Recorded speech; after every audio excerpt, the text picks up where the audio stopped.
वाहिगुरु जी का खालसा वाहिगुरु जी की फतेह। आपके अपने खुद के YouTube चैनल शुभ कर्मस में आपका NPS खालसा स्वागत करता है, अभिनंदन करता है। मनुष्यता की सेवा, मानवता की सेवा सबसे उत्तम सेवा, और ये सेवा निभा रहे हैं सरदार गुरप्रीत सिंह जी मिंटू NGO हसनपुर में, जो कि सपनों के घर के नाम से जाना जाता है। सपनों के घर में लाया गया गुरदीप कौर को। गुरदीप कौर की 2 शादी हुई। पहली शादी में 2 बच्चे, दूसरी शादी में 1 बच्चा, दूसरे का अबॉर्शन। और इतने अत्याचार, घोर अत्याचार सहने के बाद अब वो दर दर भटक रही थी। बहुत ये स्टोरी जो है क्रिटिकल है, बहुत भावुक स्टोरी है गुरदीप कौर की। गुरदीप कौर की उम्र तकरीबन 35 से 40 वर्ष के करीब में हो गई। पहली शादी की गई और 2 बच्चे उसके हुए, एक बेटा हुआ और एक बेटी हुई। लेकिन उसका जो घर वाला था पहला, वो उसे बहुत मारता था, पीटता था और अनमनुष्य व्यवहार उसके साथ करता था। तो वो उससे तलाक हो गया और वो अकेली चंडीगढ़ में एक बहुत छोटा सा क्वार्टर लेकर, जहाँ पे लेबर रहती थी, वहाँ पे रहने लग गई। वहाँ पे उसको एक इंसान मिला, आदमी मिला, जो उसके साथ उसको अपने जाल में फंसाने के लिए उसका मामा बन गया। अब ये जो गुरदीप कौर है, ये थोड़ी सी सीधी है लेकिन बहुत पढ़ी लिखी हुई है। MA पंजाबी की इसने की हुई है, डाइट कोर्स किया हुआ है और क्लास में टॉप आती थी, पढ़ाई में बहुत लायक थी। वो जो मामा था वो मुसलमान था। यहाँ मैं कोई हिंदू सिख मुसलमान की बात नहीं कर रहा, बता रहा हूँ कि वो मुसलमान था। और उसने उसको अपने भरोसे में लेकर बोला कि मेरा एक सज्जन है, उसके साथ तुम शादी कर लो, अपना धर्म बदल कर, यानी सिख से वो मुसलमान बन जाओ। शबनम उसने नाम रख दिया और उसके साथ उसकी जो है वो शादी करवा दी गई। लेकिन वो जो शादी दोबारा हुई, वो भी उसको बहुत तंग करता था, मारता था, पीटता था। और उसके एक बच्चा हुआ, लड़की, जो अभी तकरीबन 2 साल, 1.5-2 साल की है। उसके बाद फिर उसका अबॉर्शन हुआ और वो भी बहुत शराब पीता था और उसकी बहुत उसको तसीहत देता था। एक बार उसने गुरदीप कौर की बहन को फ़ोन किया कि जो तुम्हारी बहन है वो मर चुकी है, उसका मैंने जो अंतिम क्रिया है वो कर दी है, लेकिन अपना एड्रेस नहीं बताया कि मैं कहाँ पे हूँ। और उन्होंने सोचा कि हमारी बहन मर चुकी है, तो वो उसी ही जज्बात में रहते रहे। लेकिन 1 महीने के बाद वो बात करवाता है गुरदीप कौर की उनके साथ और बोला कि मैं मरी नहीं हूँ, मैं तो जिंदा हूँ। वो बहुत हैरान होते हैं, परेशान हो जाते हैं, लेकिन वो उसे मिलने के लिए नहीं आते। गुरदीप कौर की बहन वगैरह जो रिश्तेदार थे या भाई तो पहले से नाराज था, वो उसको मिलने के लिए नहीं जाते, तो ये भी अपनी इस गुरदीप कौर को अपने घर से निकाल देता है। उसके कोई दोस्त आते थे, कोई उसका दोस्त वकील था और इसको बुरी तरह पीटते थे, इसके कपड़े तक फाड़ देते थे।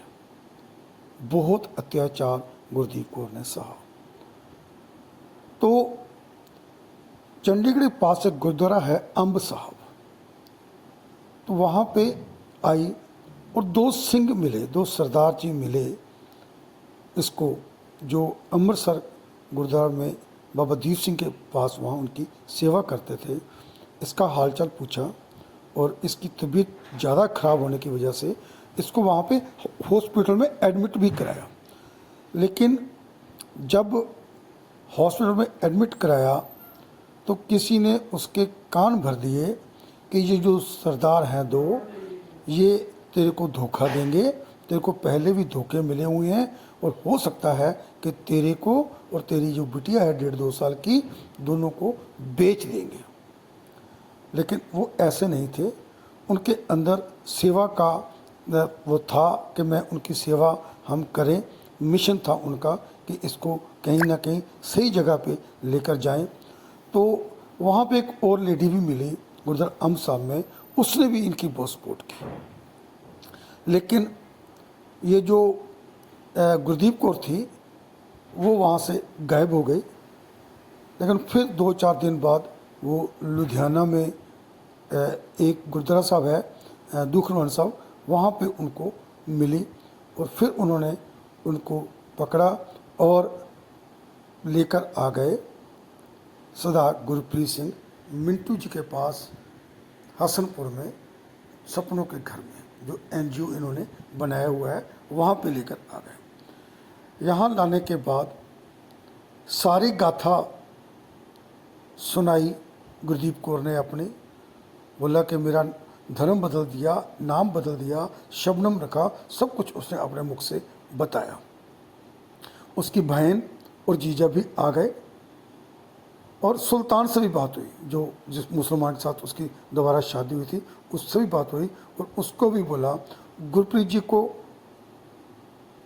बहुत ज़्यादा गुस्सा है उसके घर वाले पे कि उसने परवाह नहीं की, इसको छोटा सा बच्चा था, दोबारा फिर बच्चा करने की इच्छा जाहिर की और उसका अबॉर्शन करवाया, उसकी टांगों उसके पेट पे टांगें मारी, हाथ पैर मारे, तो उसका ब्लीडिंग शुरू हो गया और फिर उसका कोई इलाज भी उसने नहीं करवाया, जो कि गुरदीप कौर के मन में ये बहुत बात खल रही थी।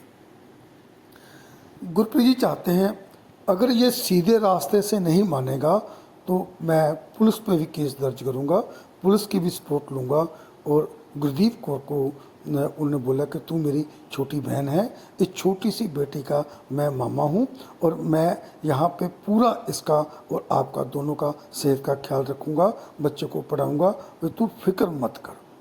तो ऐसे 2 मेहमान गुरदीप कौर और उसकी छोटी सी बेटी जो 1.5-2 वर्ष की लगती है, वो सपनों के घर में आ चुकी हैं, रह रहे हैं। आप सबके आगे मैं प्रार्थना करता हूँ हाथ जोड़कर कि आइए हम इस माँ बेटी के लिए अरदास करें, प्रार्थना करें कि इसका घर बस जाए और या फिर यहीं पे सपनों के घर में वो रहे, वहाँ पे सेवा करे। और जो छोटी सी बच्ची 1.5-2 साल की है, वो इतनी पढ़ाई में लायक हो कि सपनों के घर में वो पढ़े, स्कूल जाए और लायक बच्चा बनकर एक अफसर बन जाए, ताकि वो आपकी अपनी माँ के सारे दुखों को काट सके।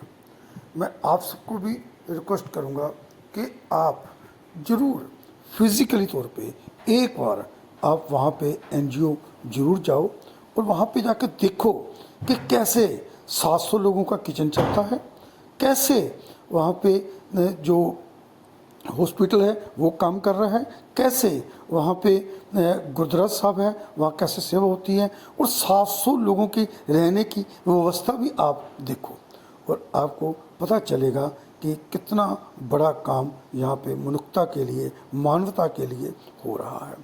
आप जो 700 लोग हैं उनको मिलिए और उनको बोलिए कि हम हैं आपके परिवार के मेंबर।